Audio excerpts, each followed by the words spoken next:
क्या है आपका? सेकंड है आपका नाइट्रोजन बेस। क्या है?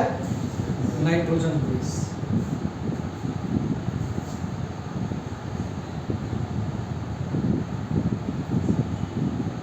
जो नाइट्रोजनस बेसिस होते हैं, ठीक है ना, नाइट्रोजनस बेसिस, इसका डिटेल में आपको स्ट्रक्चर नहीं पढ़ना है, ठीक है, बायोमोलिक्यूल्स में आप ऑलरेडी पढ़ चुके हैं, ठीक है।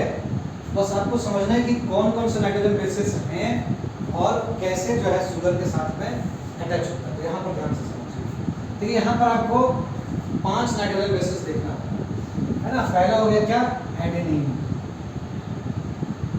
इसको हम लोग ए से रिप्रेजेंट करेंगे, ठीक है। गुआनिन जी से, साइटोसिन, ठीक है, जब क्या हो जाएगा? सी से। थाइमिन हो जाएगा टी से, और एक हो जाएगा यूरासिल। अब देखिए थाइमिन ऑब्लिक करके यूरासिल लिख रहे हैं, समझिए ध्यान से। यूरासिल, हाँ, यूरासिल जो है वो प्रेजेंट होता है किसमें? आरएनए। मतलब जब हम लोग आरएनए के बारे में स्टडी करेंगे तो एडेनिन, गुआनिन, साइटोसिन और यूरासिल आरएनए में चला जाएगा। और जब डीएनए का स्टडी करेंगे तब क्या होगा? जो है एडेनिन, गुआनिन, साइटोसिन और थाइमिन, ये तीनों जो है वो आपका जो है वो क्या होगा? डीएनए में रहेगा। मतलब 4 आपको बेसिस, नाइट्रोजन बेसिस 4 जो है आपका यहाँ पर प्रेजेंट रहेगा, या तो डीएनए में या तो आरएनए में। बस अंतर क्या है? ये तीनों तो दोनों में रहेंगे। जो थाइमिन है वो डीएनए में, और यूरासिल जो है वो आपका यूरासिल रहेगा किसमें? आरएनए। मतलब थाइमिन और यूरासिल जो है वो अल्टरनेट है। मतलब यहाँ पर एक और आपका डिफरेंसेस आ रहा है क्या, कि अगर आपसे पूछ दिया जाए कि डिफरेंशिएट आरएनए एंड डीएनए, तो एक डिफरेंस हमको पहले बताया शुगर को लेकर। दूसरा डिफरेंस क्या है कि आरएनए में यूरासिल होता है, जबकि डीएनए में क्या होता है? थाइमिन होता है। बाकी ये तीनों सेम रहते हैं, ठीक है, क्लियर। अब ये कोई भी अगर बेस है ना, समझिए, ये जो नाइट्रोजन बेस है, कोई भी नाइट्रोजन बेस जो है वो क्या कैसे ऐड होगा, कैसे जुड़ेगा? तो इस जगह पर ये जो फर्स्ट पोजीशन है यहाँ पर आकर जो है इस OH के साथ में इसका जो है OH ग्रुप जो है जुड़ेगा, और यहाँ पर वाटर बनकर जो है रिमूव हो जाएगा, और दोनों जो है क्या होगा? यहाँ पर जुड़ जाएगा। उस बॉन्ड को बोलेंगे ग्लाइकोसाइडिक बॉन्ड। कौन सा बॉन्ड बोलेंगे? Glycosidic bond. यानी कि शुगर प्लस नाइट्रोजन बेस है ना, शुगर प्लस नाइट्रोजन बेस दोनों किस बॉन्ड से जो है फॉर्म होगा? तो ध्यान रहे आपका, अगर पूरा नाम अगर याद रखिएगा तो क्या होगा? N glycosidic bond.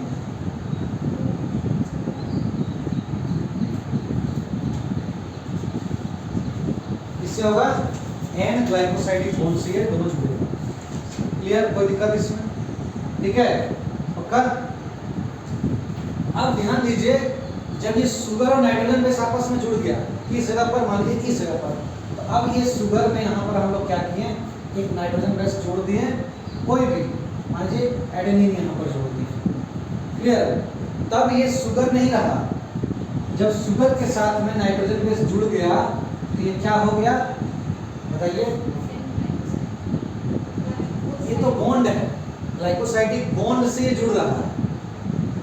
तो शुगर के साथ जब आपका नाइट्रोजन बेस जुड़ जाएगा तो अब ये कहलाएगा क्या?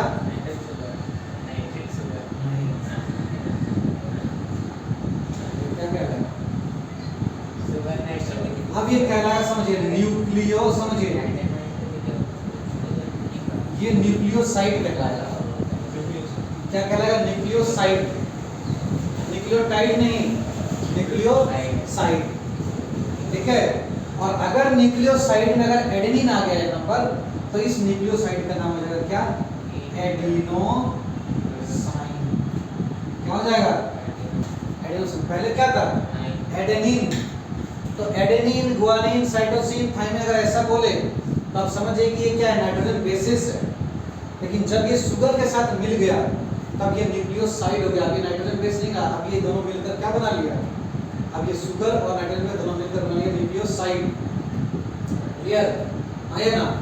और अगर एडेनिन यहाँ जुड़ा तो ये एडिनोसाइन हो जाएगा, ठीक है। अगर गुआनिन जुड़ा तो गुआनोसाइन, अगर साइटोसिन जुड़ा तो बोलिए तब वहां पर जाएगा सिस्टीडीन, ठीक है। और जब थाइमिन जुड़ जाएगा तो हो जाएगा थाइमिडाइन, थाइमोसाइन, क्या हो जाएगा, ठीक है। नोट्स आपको दे देंगे, ठीक है, समझ में आ रहा है।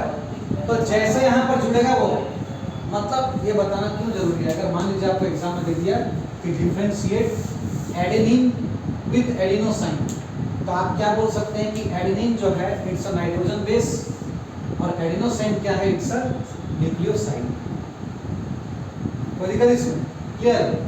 अब तीसरा आपका आता है क्या, तीसरा आपका आता है फॉस्फेट। फॉस्फेट का मतलब है ना फॉस्फोरिक एसिड, समझिए, क्लियर। तो क्या होगी, देखिए फॉस्फेट की वजह से कार्बन के पास 4 आर्म्स होता है ना, उसका 4 वैलेंस होता है। फॉस्फेट के पास कितना होता है,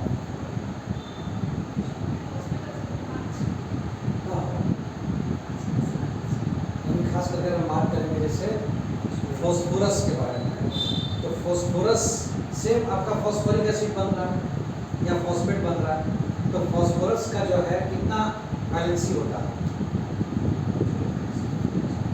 5 होता है, ठीक है। कितना होता है, 5।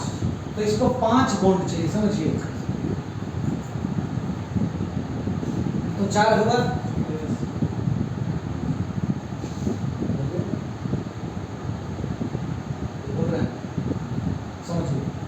इसके वजह से 4 हाथ हो गए यहाँ पर। अब यहाँ क्या करेगा, एक ले लेगा ऑक्सीजन के साथ, ठीक है।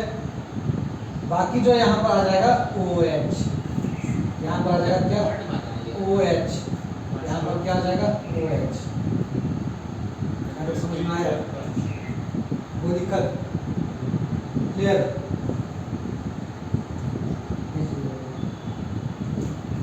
देखिए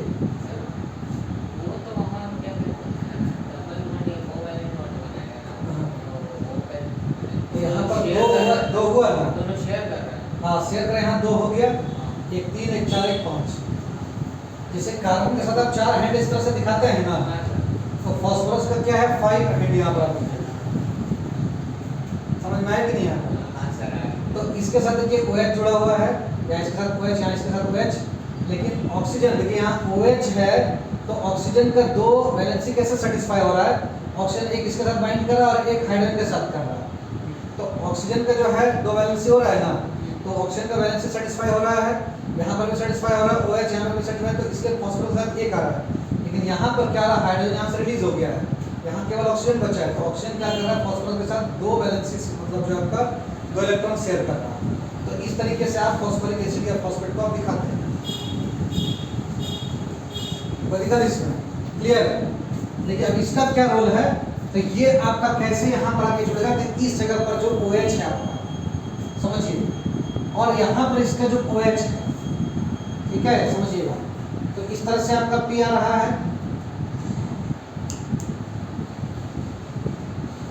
आ रहा है, तो आया ना।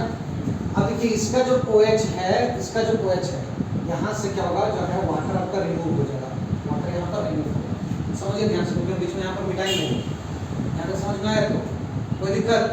तो जब यहाँ पर इसका OH और इसका OH है, अब क्या हो रहा है, यहाँ से जो वाटर कर रहा है, जैसे H2 और कोई भी तो ले लीजिए H2O, तो जब ये रिमूव हो जाएगा यहाँ से H2O, तो यहाँ पर क्या बचेगा,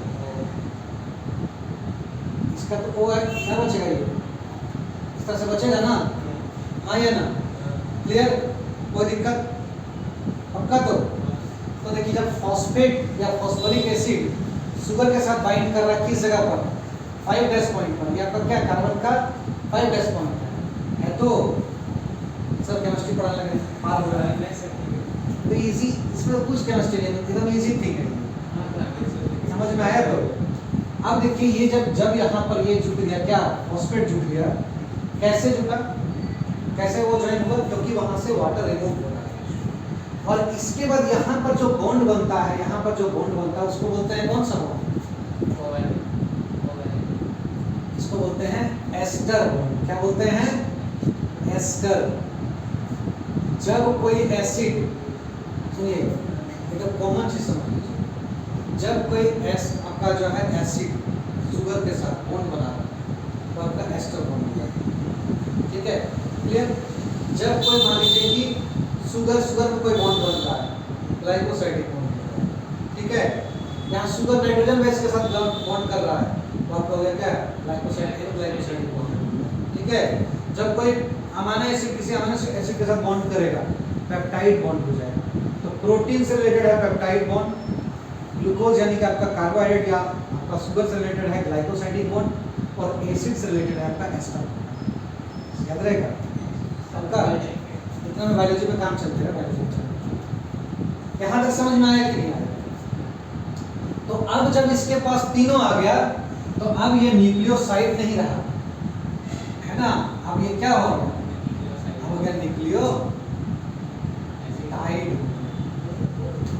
ठीक है, अब ये क्या हो गया? न्यूक्लियोटाइड। समझ में आ रहा है? न्यूक्लियोटाइड। और अगर यहाँ पर एडेनिन जुड़ा हुआ है तो इसका नाम हो गया क्या? एडिनाइलेट, या बोल सकते हैं एडिनाइलिक एसिड। जो एसिड है उसमें एक लगा सकते हैं, एडिनाइलिक एसिड मतलब एडिनाइलेट। इसी तरह से ग्वानिन जुड़ेगा तो नाम चेंज हो जाएगा, है ना? ग्वानाइलिक एसिड। ठीक है, थाइमिन जुड़ेगा तो थाइमिडाइलिक एसिड, है ना? और अपना साइटोसिन यानी कि जुड़ेगा तो साइटिडाइलिक एसिड। समझ में आ रहा है? तो ये सब अब बना पूरा एसिड, समझिए, है ना? मेडिकल का क्वेश्चन है कि डीएनए में एसिडिक नेचर को कौन लाता है ना? कि डीएनए में जो एसिडिक नेचर है, मतलब एसिड जो है, तो एसिडिक नेचर कौन लाता है? तो आपके साथ यहाँ पर देखिए एसिड आ गया तो फॉस्फेट या फॉस्फोरिक एसिड, यही एसिड का नेचर लेके आता है इसके पास। अदरवाइज इसके पहले क्या था? न्यूट्रल। इसके पहले क्या था? ये न्यूट्रल। ठीक है, लेकिन अब यहाँ पर इसके पास कौन सा कैरेक्टर आ गया? एसिडिक आ गया। कोई दिक्कत समझ में आया आपका? है ना? सर ये स्ट्रक्चर तो कहीं भी इसके साथ मैच नहीं करता है, तो ये स्ट्रक्चर थोड़ा सा मैच करवाइए, है ना? आगे मैच करवाएंगे। आप ये समझ गए तो कि न्यूक्लियोटाइड समझ गए तो अब क्या होगा समझिए ध्यान से। ठीक है ना? न्यूक्लियोटाइड आप समझ गए। तो डीएनए क्या है? डीएनए क्या है? डीएनए है पॉलीन्यूक्लियोटाइड। डीएनए क्या है? पॉलीन्यूक्लियोटाइड। एक्चुअली देखिए जो न्यूक्लियोटाइड है ना, इसी से बनता है आपका जो है न्यूक्लिक एसिड, है ना? यानी आप कह सकते हैं कि न्यूक्लियोटाइड को मल्टीप्लाई करेंगे तो न्यूक्लिक एसिड बनेगा।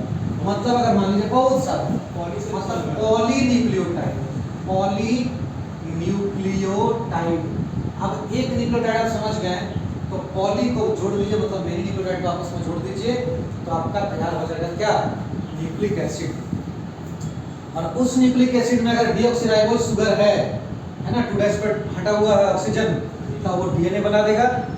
और अगर यहाँ पर आप ये लगा के इस शुगर को अगर आप जो है लेके आगे चलें तो हो जाएगा राइबोज यानी कि आरएनए। बस इतना ही अंतर है। ठीक है, समझिए स्ट्रक्चर में।